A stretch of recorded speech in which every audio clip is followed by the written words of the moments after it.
Buenos días, soy el doctor Marcelo Rodríguez, médico endocrinólogo, especialista en enfermedades tiroideas. Antiguamente se conocían las enfermedades tiroideas pura y exclusivamente si funcionaba de más o si funcionaba de menos. Por ello, nuestras abuelas decían, ¿qué tiroides tenés? ¿La que engorda o la que adelgaza? Cuando la glándula funciona de más, se llama hipertiroidismo. El hipertiroidismo es el paciente que se caracteriza por presentar taquicardia, palpitaciones, temblor, pérdida de peso. Tiene TSH, la hormona estimulante de la tiroides, que sale de acá de la hipófisis. La TSH baja con T4 elevada.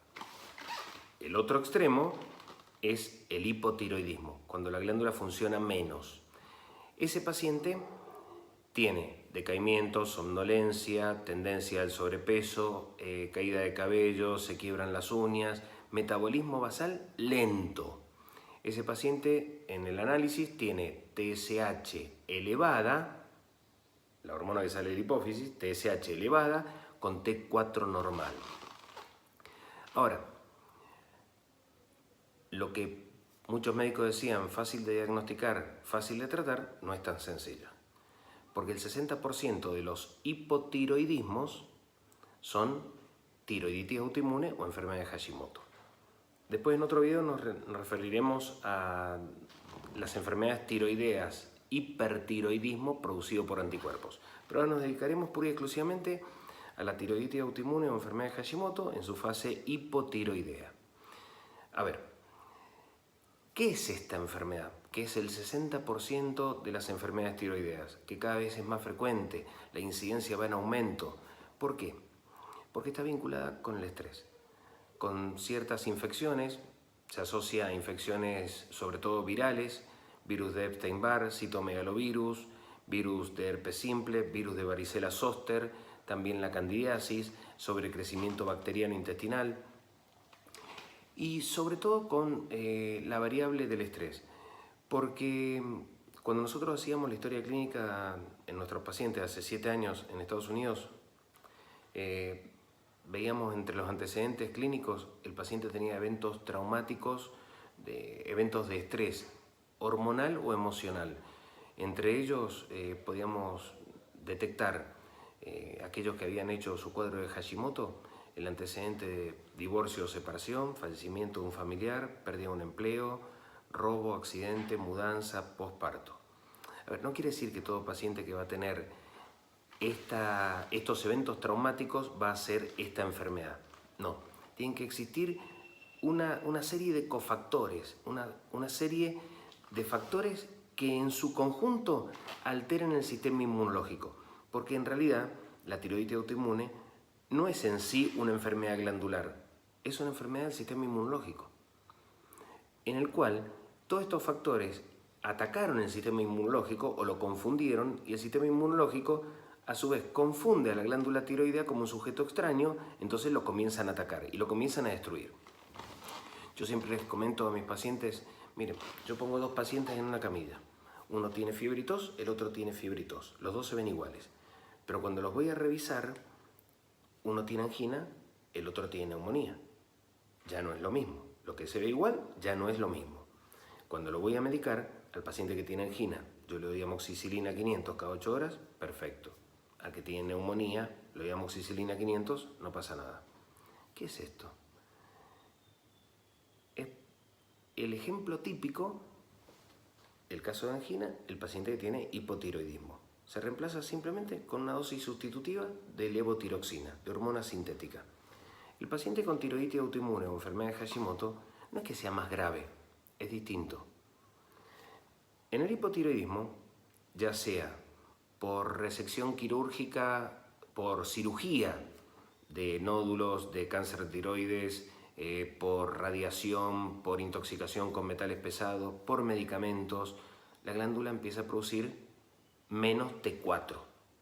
O sea, la glándula que produce poca T4. En la tiroiditis autoinmune o enfermedad de Hashimoto también se produce menos T4. Sí, pero el mecanismo es distinto. El error está en el sistema inmunológico que se equivocó. atacó la glándula tiroidea y el tejido tiroideo es reemplazado por un tejido heterogéneo con fibrosis, un tejido cicatrizal y lleno de linfocitos. A ver, ¿cómo es esto? En primer lugar, y cabe considerar, el intestino. Todo paciente que tiene tiroiditis autoinmune o enfermedad de Hashimoto tiene un aumento en la permeabilidad del intestino. De ahí muchos habrán escuchado hablar del tema de la dieta sin gluten, sin lactosa. Vamos a sacar mitos acá. El paciente que tiene Hashimoto no es celíaco, no. El problema es que tanto el gluten como la lactosa, o sea, la proteína de la lactosa, que es la caseína, producen un aumento en la permeabilidad del intestino. Eso hace que los poros, por así decir, se vuelve más poroso el intestino. Entonces ingresan más toxinas. Esas toxinas son las que alimentan los anticuerpos. Y esos anticuerpos, linfocitos T, son los que atacan la glándula tiroidea. Entonces, cuando uno habla del tipo de dieta, no está hablando del tipo de tratamiento que debe hacer sobre la enfermedad. No, está hablando de dejar de alimentar los anticuerpos que se equivocaron y atacaron a la glándula tiroides. Ese es el tema. Que muchas veces crea confusión. ¿Cómo le dan una dieta sin gluten a un paciente que no es celíaco? No. El problema es la permeabilidad del intestino. Permeabilidad que si retiramos el gluten, retiramos la lactosa, lo podemos reparar. Pero no es mantenerlo al paciente con ese tipo de alimentación. Se repara, en realidad, con el uso de los prebióticos, los probióticos y la glutamina. Entonces, reparar el intestino. Un intestino que tiene un aumento en la permeabilidad, lo cual absorbe más toxinas y que alimenta los anticuerpos. Esos anticuerpos atacan la glándula tiroidea porque se equivocaron. Por eso les mencionaba los agentes virales, citomegalovirus, virus de Epstein-Barr, herpes simple, herpes zóster, cándidas, sobrecrecimiento bacteriano intestinal, más factores de estrés.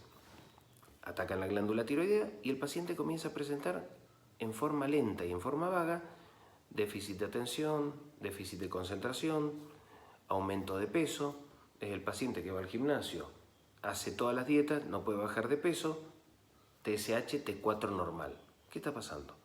Uno busca los anticuerpos positivos, elevados. Ese paciente, inexorablemente, si se deja así, va a ir al hipotiroidismo. No quiero generar confusión de términos, pero ese paciente, los linfocitos, o sea, los anticuerpos antiperoxiasa y antitiroglobulina, van a ir destruyendo la glándula tiroidea, por ende,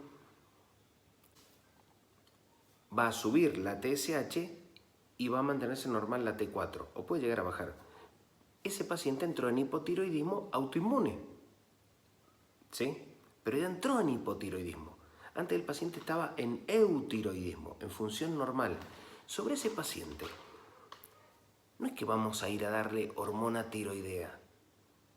Siempre debemos tratar de mantener, obvio, la TSH en el valor óptimo. Por así decir, entre 0,5 y 1, 0,5 y 2, siendo que el rango normal es de 0,4 a 4. Tratamos de mantener la TSH lo más baja posible. Ahora, no todo paciente con tiroiditis autoinmune necesita levotiroxina, porque si no está alterada la TSH y la T4, el paciente está eutiroideo. A veces, simples medidas como restringir o limitar la cantidad de gluten, la cantidad de lácteos, incorporar magnesio y otras medidas de las cuales después vamos a hablar, uno puede mantener al paciente con los anticuerpos controlados. Hoy en día esto es tema de debate, hasta entre los mismos especialistas, porque dicen, no, le pido una vez los anticuerpos y ya sé el origen. Piden al paciente TSH, T4, los anticuerpos, antiperoxiasa, antitiroglobulina y dicen, no, el origen es autoinmune, ya está. ¿Para qué lo voy a controlar si no, o para qué voy a hacer el seguimiento de los anticuerpos si no los voy a poder bajar? Bueno, acá es donde viene el avance que hizo Estados Unidos hace 7 años donde a través de la Asociación Americana de Patología Tiroidea comenzamos a trabajar en 5 centros universitarios sobre estos pacientes. Pacientes que tenían obesidad mórbida, que no toda la obesidad mórbida se debe a enfermedades tiroideas, y empezamos a estudiar sobre todo las pacientes que tenían cuadros de infertilidad. Infertilidad hasta ese momento idiopática de origen desconocido. Entonces, esto nos llevó a 5 centros universitarios a estudiar esta patología en particular.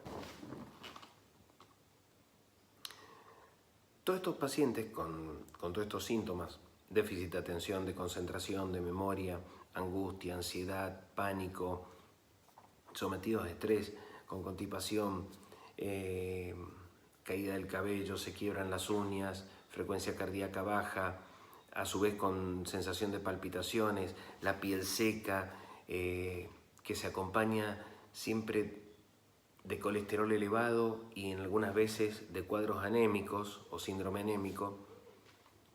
Este paciente que tenía TSH normal o que sin advertirlo el médico, porque muchas veces se ve la última analítica y no se ve todo el historial.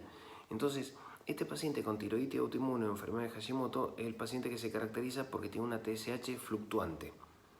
En un control tiene una TSH, repito, la TSH, hormona estimulante de la tiroides, de 0,4 a 4.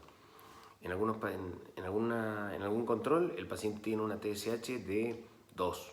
Al siguiente control 3,5 con la misma dosis. Al siguiente control 1. ¿Qué está pasando? Hay algo que está fluctuando, que está haciendo esto.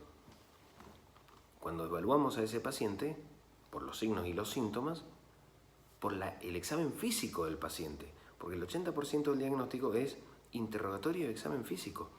Cuando palpamos esa glándula, que la encontramos dura, más dura de lo habitual, fibrosa, a veces con la presencia de nódulos o quistes, determinamos que ese paciente tiene una tiroiditis autoinmune.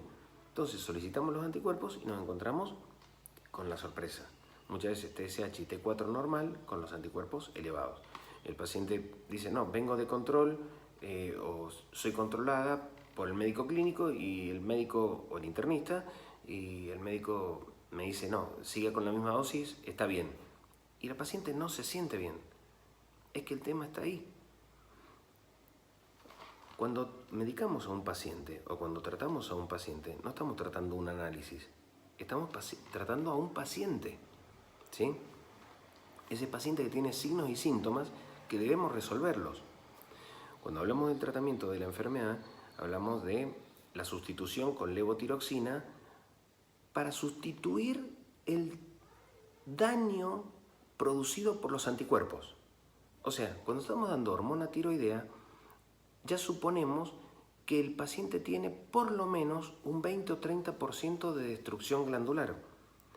Por ende, nos queda entre el 70 y el 80% de parénquima o de estructura útil en la glándula tiroidea. Cuando damos hormona tiroidea, estamos reemplazando ese tejido dañado, por así decir. Sí, pero además, este paciente habitualmente requiere magnesio, porque el magnesio le facilita la transformación de T4 a T3, facilita el tránsito intestinal, le devuelve la energía al paciente.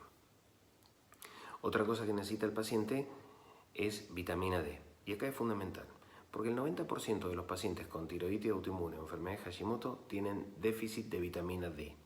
La vitamina D actúa como inmunomodulador, o sea, regula hacia dónde van a ir los anticuerpos, si van a seguir atacando la glándula tiroides o no. Hay pacientes que simplemente dándole magnesio y vitamina D controlamos los síntomas de la enfermedad, controlamos el número de los anticuerpos, anticuerpos que sin control van a ir en aumento. Por eso el concepto, miren, el hipotiroidismo, el problema está en la tiroides, en el Hashimoto el problema está en el sistema inmunológico. ¿Se comprende? Entonces, por eso la importancia de dar levotiroxina, que la levotiroxina lo único que hace es sustituir la dosis o por la dosis el tejido dañado. Damos magnesio, la dosis habitual es de 200 a 400 miligramos con el desayuno, tratando que esté cerca de la levotiroxina, pero no juntos, porque si no se inactivan. Damos vitamina D, porque actúa como inmunomodulador, y vuelvo al tema de el tema de la dieta sin gluten y sin lactosa. ¿Pero por qué sin gluten y sin lactosa? Porque alteran la permeabilidad del intestino. O sea, no es que el paciente sea celíaco, el paciente tiene trastorno en la permeabilidad intestinal. Entonces, cuando hablamos del tratamiento de la tiroides autoinmune o enfermedad de Hashimoto, no solamente estamos hablando de la dosis sustitutiva de levotiroxina, sino que estamos hablando de la terapia de reemplazo del tejido dañado, ¿sí?